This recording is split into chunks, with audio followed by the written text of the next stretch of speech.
Roy బరేలీలో nomination వేసిన Rahul Gandhi. Roy Bareilly Congress MP అభ్యర్థిగా AICC అగ్రనేత రాహుల్ గాంధీ నామినేషన్ వేశారు. తన నామినేషన్ పత్రాలను ఆర్ఓ కార్యాలయంలో రిటర్నింగ్ అధికారికి అందజేశారు.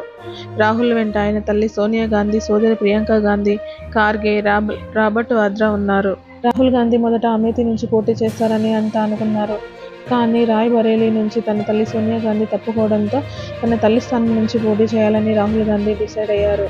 రాజీవ్ గాంధీ అమేథీ నుంచి తప్పుకొని రాయ్ బరేలీ నుంచి పోటీ చేస్తుండటంతో అమేథీ ఎంపీ సీటు అభ్యర్థిగా కిషోర్ లాల్ శర్మను కాంగ్రెస్ ప్రకటించింది.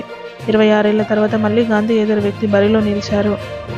రాహుల్ గాంధీ అమేథీ నుండి కాకుండా రాయ్ బరేలీ నుంచి పోటీ చేయడానికి కారణం సోనియా గాంధీ రాజ్యసభ ఎంపీగా నామినేట్ అయ్యారు. అందువల్ల లోక్సభ ఎంపీ పోటీ నుంచి తప్పుకున్నారు. 2004 నుంచి సోనియా రాయ్ బరేలీలో ఓటమి ఎరుగని నేతగా ఉంటున్నారు.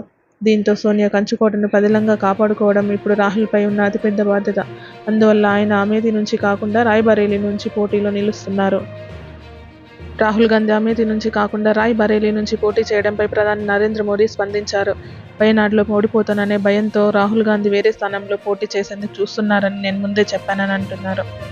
ఇప్పుడు అమేథీ నుంచి పారిపోయి రాయ్ బరేలీకి వెళ్లారు. వాళ్ళు దేశమంతా తిరుగుతూ భయపడకండని అందరికీ చెబుతారు. నేను కూడా కాంగ్రెస్కు అదే చెబుతున్నా, భయపడకండి, పారిపోకండని మోదీ పేర్కొన్నారు. అమేథీలో స్మృతి ఇరానీని ఎదుర్కోలేక కాంగ్రెస్ నేత రాహుల్ గాంధీ పారిపోయారని బీజేపీ చేసిన విమర్శలపై కాంగ్రెస్ ఎంపీ అభ్యర్థి కిషోర్ లాల్ శర్మ స్పందించారు. రాహుల్ గాంధీ పారిపోయే వ్యక్తి కాదని కిషోర్ లాల్ శర్మ చెప్పుకొచ్చారు.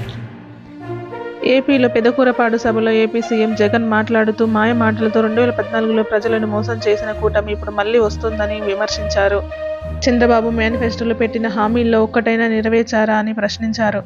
మేనిఫెస్టోను పవిత్ర గ్రంథంగా భావించిన ప్రభుత్వం మాది. గ్రామ, వార్డు సచివాలయాలు, ఆర్బీకేల నిర్మాణము, అమ్మ ఒడి, రైతు భరోసా, వాహనమిత్ర, చేదోడు లాంటి ఎన్నో పథకాలను అమలు చేశామని ఈ సభలో జగన్ వెల్లడించారు.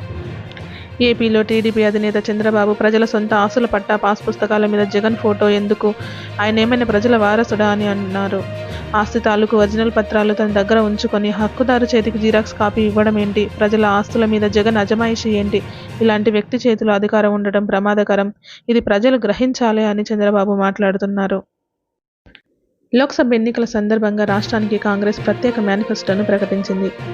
మహాలక్ష్మి పథకం కింద ప్రతి పేద మహిళకు ఏడాదికి ₹1,00,000, విద్యావంతులైన యువకులకు నెలకు 8,500 ఉపకార వేతనంతో ఏడాది పాటు అప్రెంటిస్షిప్, ఉపాధి హామీ పథకం కార్మికులకు కనీస రోజు వేతనం ₹400, సామాజిక ఆర్థిక అంశాలతో కూడిన కులగణన, పంట నష్టపోయిన రైతులకు బీమా పథకం ద్వారా 30 రోజుల్లో పరిహారం అందిస్తామని తెలిపారు.